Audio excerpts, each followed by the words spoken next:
Olha, agora nós vamos para um segundo painel do dia, também é muito importante, fundamental, o tema é Soberania Nacional, Recursos, Justiça e Desenvolvimento. Vamos tratar então das riquezas e pontos fortes do Brasil e por que eles devem ser reconhecidos e preservados. Então recebam com aplausos Luciano Coutinho, professor e ex-presidente do BNDES. Kátia Abreu, ex-senadora, ex-ministra da Agricultura e CEO da BRZ Consulting. Ana Cabral, CEO da Sigma Lithium. A mediação para esse painel fica por conta do jornalista William Vac. Agora, enquanto eles se posicionam, eu vou fazer um convite também para vocês. Vamos assistir aos vídeos institucionais da Naturgy e da Secretaria de Turismo do Rio de Janeiro, a Setur, outras duas patrocinadoras deste evento. Você pode não perceber, mas a Naturgy está ao seu lado diariamente, sempre trabalhando para você ter a energia que precisa para a sua vida. Estamos com você e sua família em todos os momentos, sejam eles do cotidiano ou de descobertas. Pois esse é o nosso objetivo, tornar o seu dia a dia mais simples, sustentável e especial. Naturgy, 170 anos de histórias que transformam o Rio.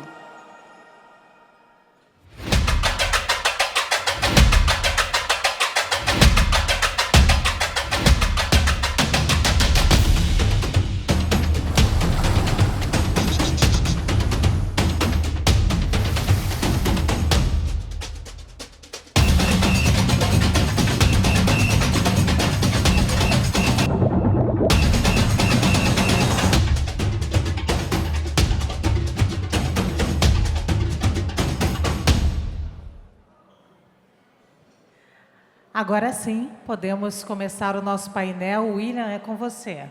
Bom diálogo. Obrigado.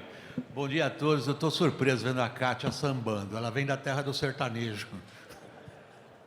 Kátia, procede que o Brasil ouve mais sertanejo que samba?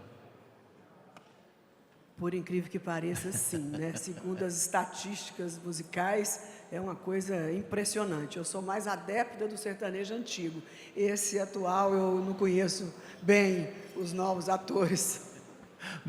Bom dia a todos. Queria começar com uma nota de bom humor, que afinal de contas você está no Rio de Janeiro, né? Que é a própria definição de espírito. Mas nós vamos para um assunto muito sério. Eu vou começar por você, Ana. Chama a atenção o material publicado na imprensa canadense, sede da sua empresa, com uma entrevista sua, com uma afirmação muito categórica, que tem tudo a ver com o que nós vamos conversar aqui. Você dizia, a geopolítica não é ela que pode determinar os rumos da transição energética. Com isso, você, explicitando um pouco melhor a sua declaração, você dizia ao público o seguinte, a transição energética é um problema da humanidade, é um problema ligado à mudança climática que todos temos que enfrentar juntos.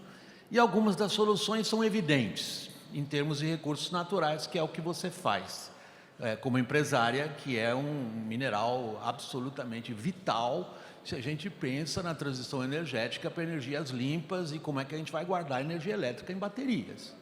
Só que, Ana, é exatamente o que aconteceu. A geopolítica está mandando na transição energética. E aí? Não, e é um ótimo ponto, porque quando eu dei essa entrevista, foi uma réplica do que o secretário Kerry tinha dito no Egito, e que era uma questão tão urgente que não havia espaço para a geopolítica. Agora, o que é interessante é o que acontece na segunda camada, onde você tem cadeias hoje que estão tão conectadas que é complexo desconectar. Porém, então você vive um momento em que existe a necessidade de criação de cadeias alternativas, de suprimento de vários elementos industriais. Por exemplo, durante a pandemia, a questão dos semicondutores ficou muito premente, né? Você teve uma questão de quebra de suprimentos por conta de uma pandemia global. E isso foi o que levou à desconexão de cadeias. Hoje, o que terminou acontecendo foi, com a transição energética, você tem uma busca de cadeias alternativas, porque você não vai conseguir criar 2, 3 cadeias, não existe materiais para isso. O que existe você tem que ter seguranças de cadeias alternativas. E aí que é uma oportunidade incrível para o Brasil. Por quê? Porque como o país se manteve diplomaticamente neutro durante muitos anos e faz um trabalho incrível de preservar isso, por razões várias... Peraí. Neutro, nós vamos entrar na Rota da Seda da China no final do ano aqui no Rio. Quando o imperador da China vier aqui, no G20, numa visita bilateral, e vai propor para nós que a gente faça parte do maior projeto geopolítico do século, que é o da China. Mas a neutralidade, porque nós somos também aliados estratégicos dos Estados Unidos e da Europa. O Luciano duvida um pouco do statement da pergunta. Vamos lá, Luciano. Está aí ao seu lado, Luciano. Tem Obrigado. outra aqui. Não, eu começando do fim, porque aqui eu fui convidado para falar de soberania nacional. Mas é o ponto. Então, esse é um ponto-chave, né? A política que interessa ao Brasil é uma política de neutralidade. O Brasil, seguindo a sua tradição, não deveria alinhar-se automaticamente à grande geopolítica. E como sempre foi a prática brasileira, pelo menos depois do Getúlio, não é usar o potencial brasileiro de influência, que não é grande, é médio para pequeno, mas usar isso em favor de suas grandes prioridades.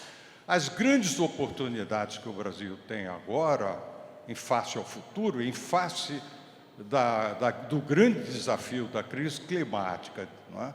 De um lado, e do próprio desafio da geopolítica, é manter-se neutro e buscar o interesse de capturar para o Brasil grandes oportunidades de retomar o seu desenvolvimento. Ponto. Então, excelente, o teu ponto inicial é excelente. Agora, quando a gente fala de geopolítica, a gente fala do quê? Nós falamos da maneira como os países se relacionam entre si. E um item fundamental é segurança. Nós falamos de hegemonia sob disputa. Eu comecei, aquela coisa de professor, né?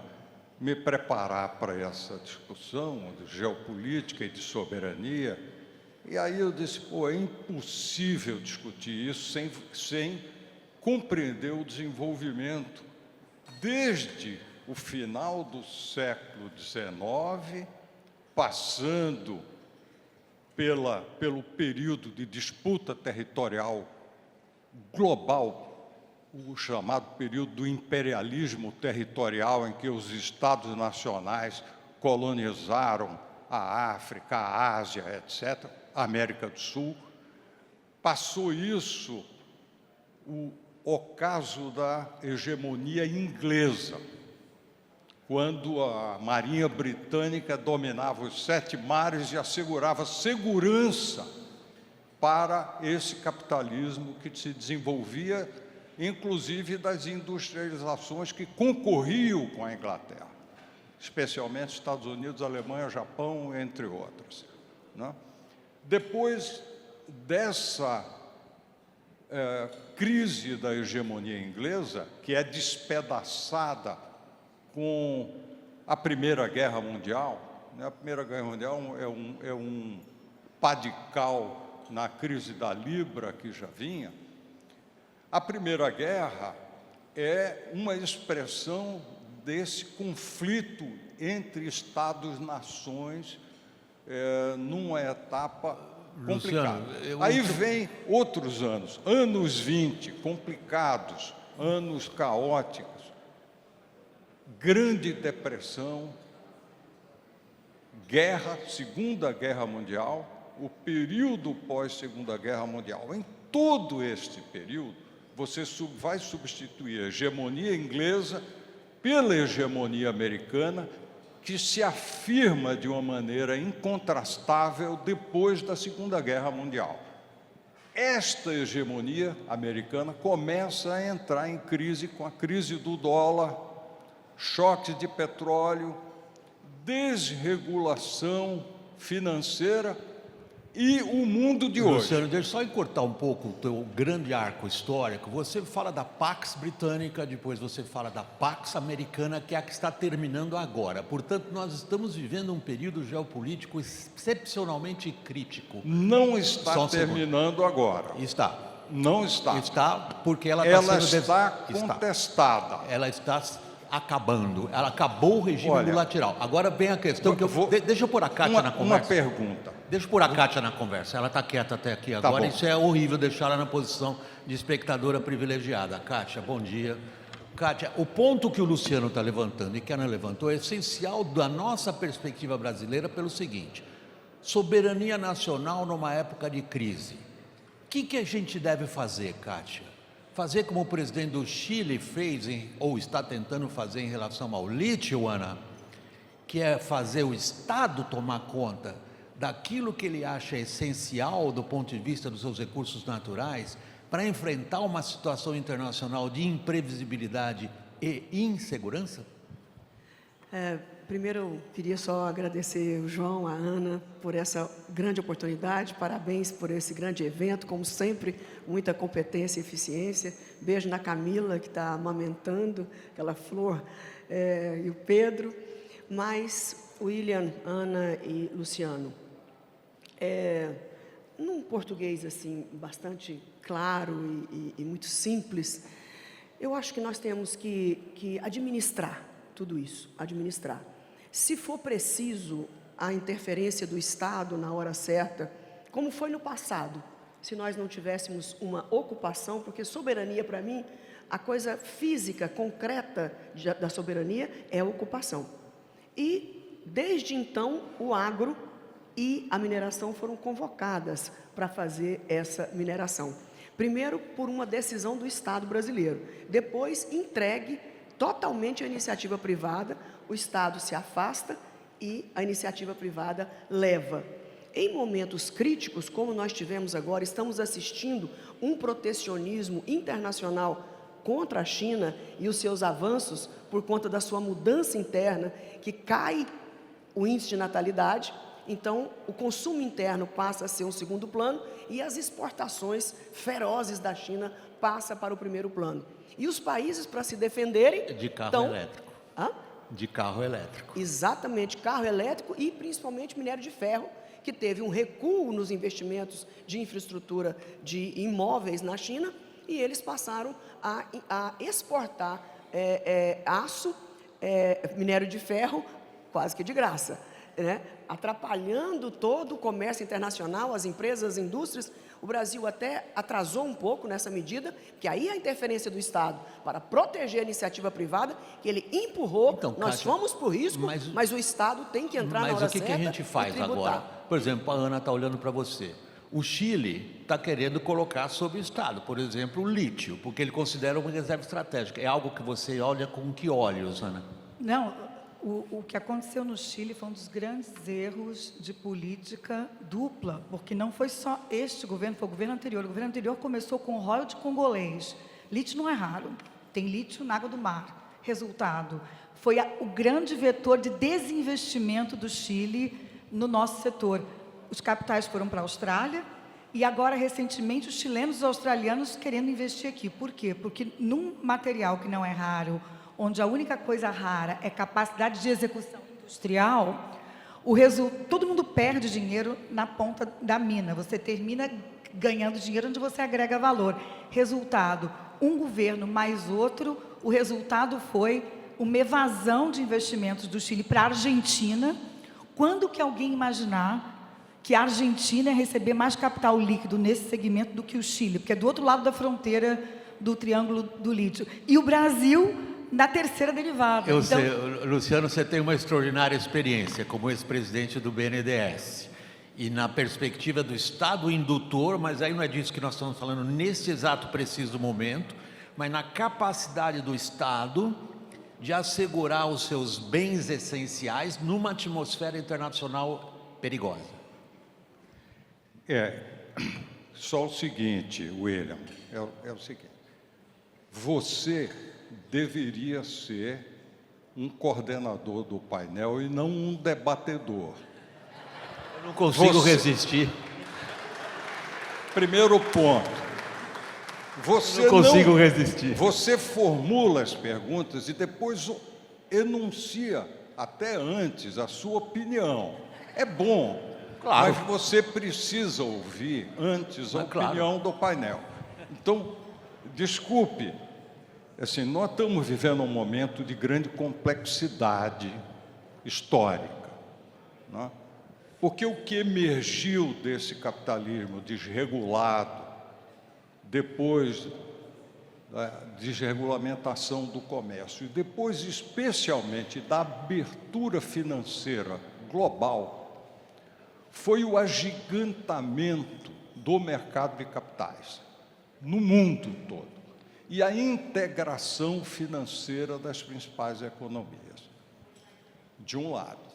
Então, o grande mercado de capitais é comandado, na verdade, em última instância, pelo mercado financeiro americano e pela política monetária americana.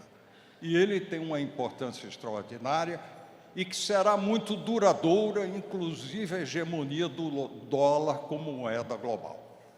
De outro lado, você olha para o comércio, e essa é uma mudança extraordinária.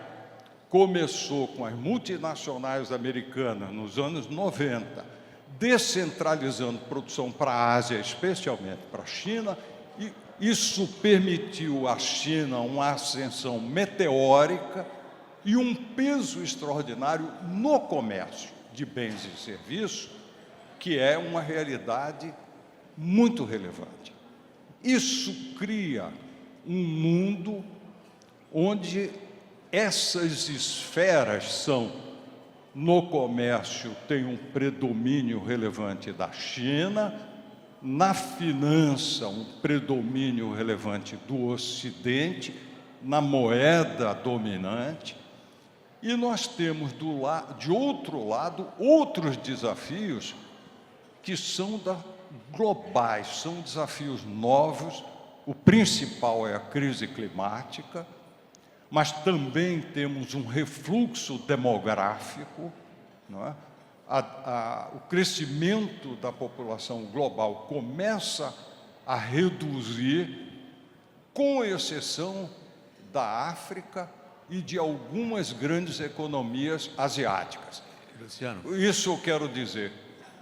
Índia está reduzindo, etc. Mas é preciso ter em mente, eu sei que você não... Luciano. Espera aí. Não Luciano, dá para discutir o tema do painel, que é soberania, sem ter em conta esse quadro global. Sem dúvida, sem dúvida. O que eu faço é tentar dar oportunidade de palavra a todos do mesmo jeito. Tá bom. A outra coisa que eu faço para o entendimento é o seguinte: eu sempre estou verificando se o seu argumento para de pé. Essa é a função de qualquer moderador de painel. Se você defende um argumento, eu vejo se ele para de pé. Está no seu Vamos direito. ao ponto, então. Vamos ao ponto, então. A Kátia está me levantando o ponto, que é o seguinte: se estamos falando de soberania nacional, e estamos, parece que todos aqui, pelo menos a descrição que vocês três fizeram até aqui da situação internacional, é de alta complexidade, eu acrescento grande imprevisibilidade, é difícil entender para onde vai e como vai, e aí nós temos os atores relevantes, um dos quais é o Estado Nacional Brasileiro, que você conhece de dentro como ex-presidente do BNDES, e dentro de uma política pública, de ter um banco público como indutor de crescimento, portanto, de exercício da soberania, através das escolhas que foram feitas neste ou naquele setor. Que nós temos aqui o setor exportador brasileiro da mais alta relevância. O Brasil se transformou numa superpotência agrícola e hoje é alvo. Por isso, nós temos uma empresária que trabalha com um setor essencial do ponto de vista geopolítico, porque está no centro da transição energética. E aí a minha pergunta foi: o que o Estado brasileiro faz? Ou deveria fazer? O que ele planeja? Ou deixou de planejar? Kátia. William, muito bem colocado. E eu gostaria aqui de debater um ponto, uma reflexão que eu tenho observado singelamente na minha carreira, no meu trabalho, que é sobre a Amazônia. Inicialmente, eu imaginei que era tudo muito poliana, que estava tudo muito verdadeiro, essa proteção excessiva ambiental da Amazônia, que eu não quero minimizar, é importante sim, mas isso tem sido usado estrategicamente por países para afetar a nossa soberania, porque é um território extremamente rico em minérios. Não estou nem falando de agricultura, porque agricultura significa desmatamento, significa corte raso da floresta, mas a mineração, como o potássio, que é a 900 a 1.000 metros de profundidade, nós temos um impedimento psicológico, de imagem. Então, nós estamos em vias de explorar potássio em Altazes, no Amazonas, e as empresas morrendo de preocupação, para não dizer outra palavra, morrendo de preocupação dos ataques que vão sofrer, porque são empresas internacionais. Se mexer na Amazônia, vai ter ataque lá fora. Até que ponto isso não é um ataque à nossa soberania, ameaçando a imagem dessas empresas, porque estão explorando um dos minérios na Amazônia? Nós temos que refletir sobre isso e enfrentar essas ditaduras internacionais, que não vêm só de ditadores, de homens e mulheres que na marra se estabelecem, mas ditaduras de pensamento, de ideologia, que tem um interesse econômico fortíssimo por trás disso. Ana, você tem um sucesso de marketing muito grande. Eu estou falando disso sem conotação negativa, tá? Você tem um sucesso de marketing muito grande na medida em que você, internacionalmente, chamou a atenção do lítio verde. Em que medida as questões ambientais impactam o teu negócio no sentido político que a Kátia acabou de levantar? Bom, matemática não tem opinião. Nós estamos no Vale do Jequitinhonha. Então, um dos pontos foi verde. O que é verde? Verde é zero. Então, a Sigma é a única empresa carbono zero de lítio do mundo. Ponto. Zero é zero, não é uma opinião.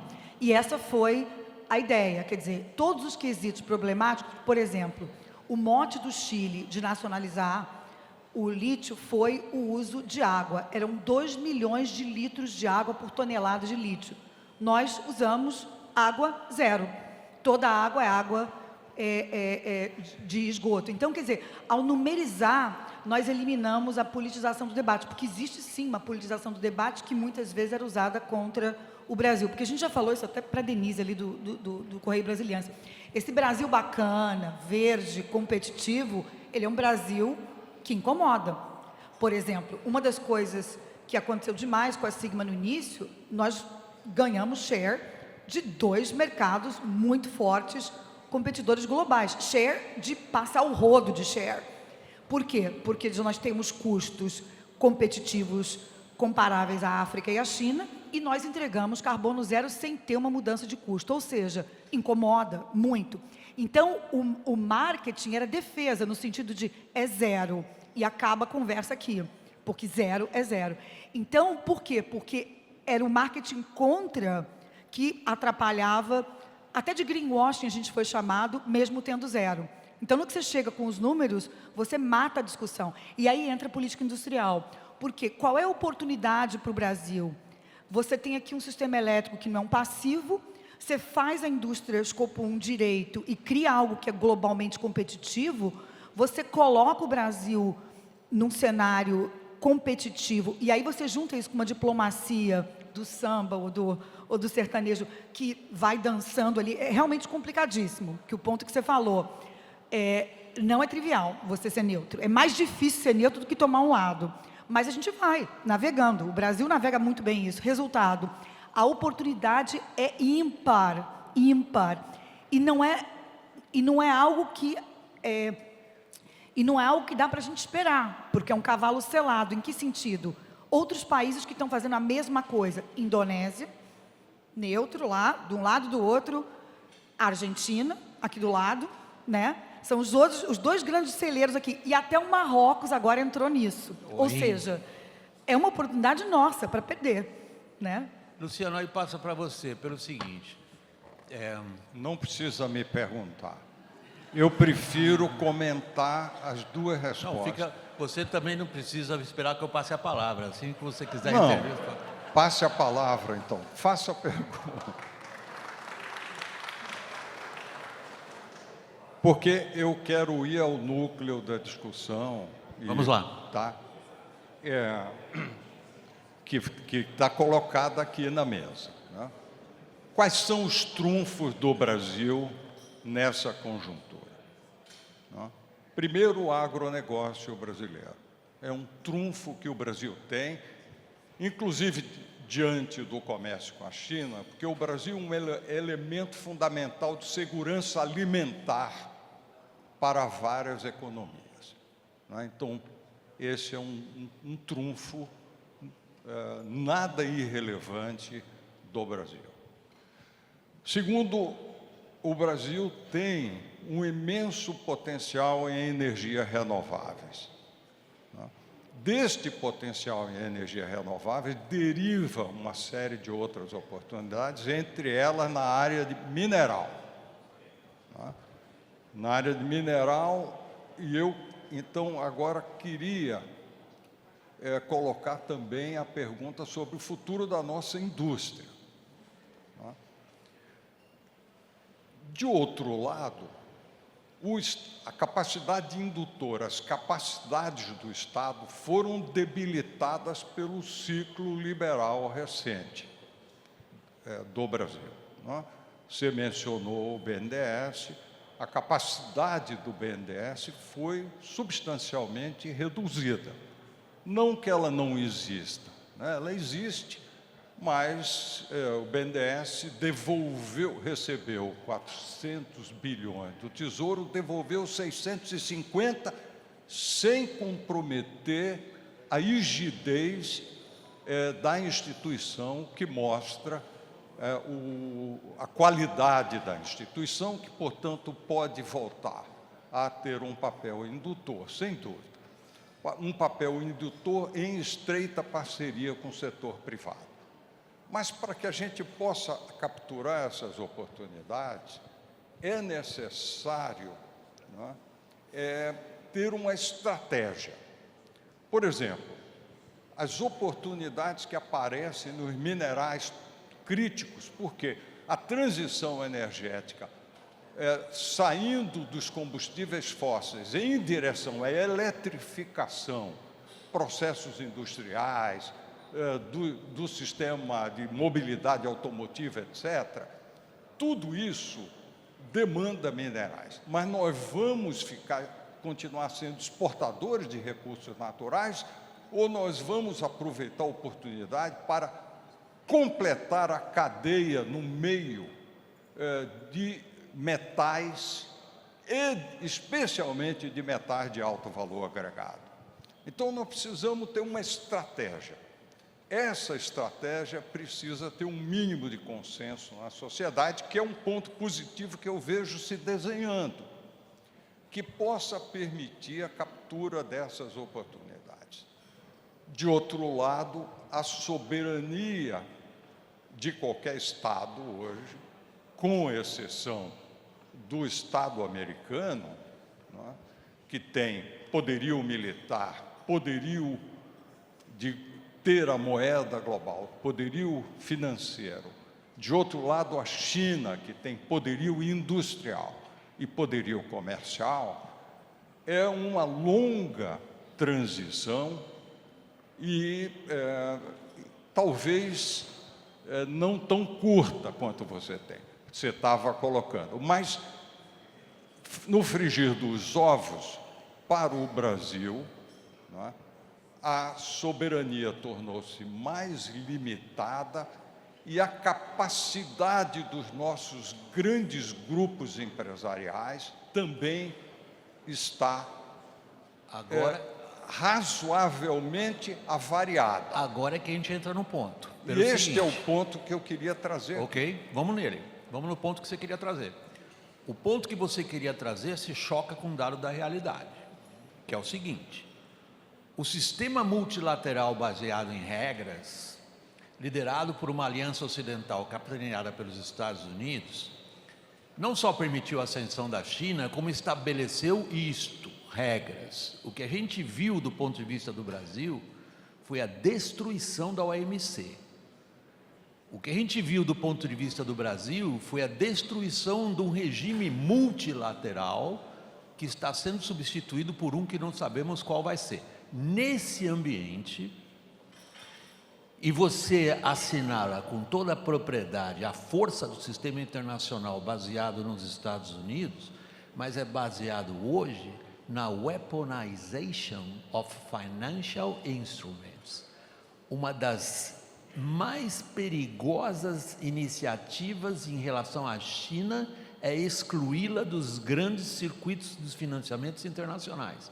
A outra é limitar o acesso da China à produção de microchips. Nós estamos no meio de uma guerra. Não vamos nos iludir. Nós estamos numa tentativa de asfixia da capacidade de crescimento de um. E aí também estamos nós, o Brasil. É por isso que essa situação nos preocupa tanto. Nesta situação, começando por você, Kátia, o setor que você representa tem os mercados na Ásia e os grandes fornecedores de insumo nas alianças ocidentais. E a gente faz o quê? Por isso que eu disse inicialmente que nós temos que administrar com muita inteligência, assim como a gente faz em casa, com a família, com os filhos, marido, os netos, vêm as noras, nós temos que administrar, conviver com todo mundo, saber Mas usufruir. aí o Xi Jinping, na tua ideia, é um vovozão simpático ou é um velho perigoso? Mas nós temos que nos espelhar em países que administram bem. Esse é o ponto. É um homem extremamente inteligente e, por incrível que pareça, administra melhor do que todos nós as questões, né? Em todo esse posicionamento que você acabou de dizer. Mas de bonzinho não tem nada, mas a carinha dele é boa, mas ali não tem bonzinho, né? Nem nos Estados Unidos, ele está chegando. nem nos Estados Unidos e nem em lugar nenhum. Por exemplo, o Trump tem cara de mal, a Câmara tem cara de boazinha, mas não será se ganhar as eleições. Pode estar certo disso, Estados Unidos em primeiro lugar. Então é isso que nós temos que colocar em mente, o Brasil em primeiro lugar. Para manter o Brasil em primeiro lugar na nossa mente, como eu trato China, como eu trato Estados Unidos, como eu trato a Europa, não é também ser bonzinho, mas com firmeza e dignidade. Então, Luciano, queria você nesse ponto também, de novo, e a Ana também. Uma característica relevante para nós hoje é o ressurgimento do protecionismo. Especialmente contra a China. Contra a China e contra você no agro. Ok? Contra você no agro. Como é que a gente está se defendendo disso? Nós temos uma sorte incrível, porque as pessoas não param de comer e nem param de nascer gente, certo? Então, eu estou muito tudo tranquila. bem, muito bacana o que você falou. Só que quem impõe as regras são os nossos competidores. O que a União Europeia faz hoje é impor regras. Eles perdem da gente na produção de alimentos, mas ganham da gente na imposição de regras. E a gente faz o quê? É sempre assim, esse é um ponto-chave. Eles impõem as regras, sempre, não normalmente, sempre em função da necessidade deles. Eles não abrem uma exceção. Então, de acordo com os interesses, agora mesmo vou falar de um assunto que está acontecendo neste momento. Setembro vai ser uma data importantíssima na Inglaterra, que a Europa decidir o que e quanto vai ser misturado no bunker dos navios para descarbonizar o mar. Eles não querem considerar o etanol. Como assim? A própria empresa alemã que fabrica motor de navio já determinou que o etanol é a melhor mistura para o bunker dos navios. Não, eles querem hidrogênio verde e querem eletricidade. Por quê? Porque eles não têm etanol. Simples assim. Então, nós vamos lutar contra Golias para poder, em setembro, definir essas regras que eles impõem em cima de nós. Eu acho ótimo esse tipo de exemplo prático. Termina. Só a conclusão. Agora mesmo, eu vou começar uma campanha, essa hora que eu sinto falta de uma tribuna, gente, da tribuna do Senado, mas eu fico louca. Fica à vontade, você aí, esse política com o microfone na mão é fogo. Mas a tribuna do Senado repercute longe, viu? Exatamente fazer essas denúncias. Acabei me perdendo. O que eu ia falar? Fazer uma denúncia da tribuna. Eu adoro uma denúncia, faça. Eu também amo a tribuna, amo uma denúncia na tribuna. Mas eu ia falar sobre essa questão de que nós não podemos aceitar isso passivamente, sem lutar bravamente com todas as armas que nós temos. Nessa utilização... Eu acho que, inclusive, é por isso que estamos aqui. Do biocombustível. Essa é plenária de pessoas maravilhosas para debater sobre esses assuntos. Aqui ninguém tem razão absoluta, né? Mas ideias de acordo com a sua vivência. Então, essa imposição, essa ditadura intelectual que se pretende de acordo com seus interesses locais, isso que... lembrei do que eu ia falar. É o seguinte, eles estão impondo a nós regras para comprar a nossa comida, certo? Não pode ter isso, não pode ter aquilo, tem que estar meio metro da terra indígena, não sei quantos mil quilômetros, não sei de onde. Se usou isso, não quero, rastreabilidade, ok. E faz um boicote, hein? Um boicote psicológico, não só econômico. E nós que compramos e importamos tantos produtos industrializados de uma energia suja, Senadora, que polui 24 horas. Senadora, pela ordem. É só uma questão operacional. João, quanto tempo a gente tem nesse segmento ainda? Quanto? Tá ali marcado. Tá ali, 0. Tem... Não, diz que já acabou, já passou. Já acabou, João. Pode continuar, não? Deixa eu ver. 6, tá bom. Só para vocês saberem. Então, tem um baita de um cronômetro aqui no meu nariz e eu... Então, eu acho que nós temos que começar a impor também a importação de medicamentos, de partes de carro, que vem de uma energia altamente poluente. Kátia. E nós ficamos passivos, aceitando as exigências com relação ao alimento, e nós importamos absurdamente desses países, Kátia, sem fazer a mesma coisa. É nesse momento crítico que a gente se encontra. Concordo. Acho é grave, e acho a excelência dessa oportunidade de a gente estar aqui, exatamente baixar a ficha para nós em momento que a gente está se virando. Ana, essa questão do protecionismo, associada a essas, digamos, turbulências geopolíticas severas, no teu negócio especificamente, o que está acontecendo? Que a gente pega o protecionismo em cima do carro elétrico da China, é brutal. Nós vamos ter uma definição política importantíssima nos Estados Unidos daqui a pouco tempo. E parece que qualquer que seja essa definição, nós vamos para um regime de tarifas contra carros elétricos chineses, e isso te afeta de que maneira? Bom, para nós afeta pouco, no sentido de que o Brasil está num lugar neutro. Então, metade do que a gente produz vai para a China, metade vai para os países que produzem as baterias do Ocidente. O ponto qual é? A temperatura sobe, é o ponto da Kátia. A administração fica difícil, porque você tem que administrar uma cadeia que ela é toda interligada. E essa está sendo a dificuldade desse processo de tarifação, porque quando você abre aquela bateria, o que você encontra são processamento de indústria de base que ainda é feito 100% na China. E aí entra a oportunidade do Brasil de ser amigo da China, dos Estados Unidos, da Europa, de todos esses países, mais uma vez, com uma administração que fica cada vez mais difícil, mas preservamos isso, né?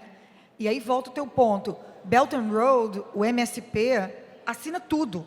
Por quê? A Indonésia faz isso, a Argentina faz isso, agora a Índia assinou o MSP. Então, assim, os países que estão tentando buscar serem o local do China Plus One, eles vão assinando tudo, porque no final, o que é preciso? Os valores são tão enormes, cada fábrica de bateria são 6 bilhões de dólares, você precisa de algumas, né?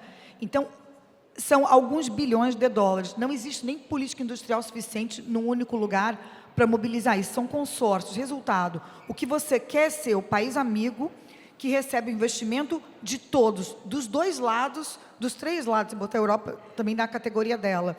E nisso você vai capturando o que seria a indústria de base, que é o grande, na realidade, o grande fiel da balança, que é a indústria de base. Então, deixa o ponto que o Luciano estava levantando. Você fez uma clara descrição e uma diferenciação entre poderio militar, poderio industrial, e como que a expressão internacional dos países está associada ou a uma, ou a outra, ou a ambas.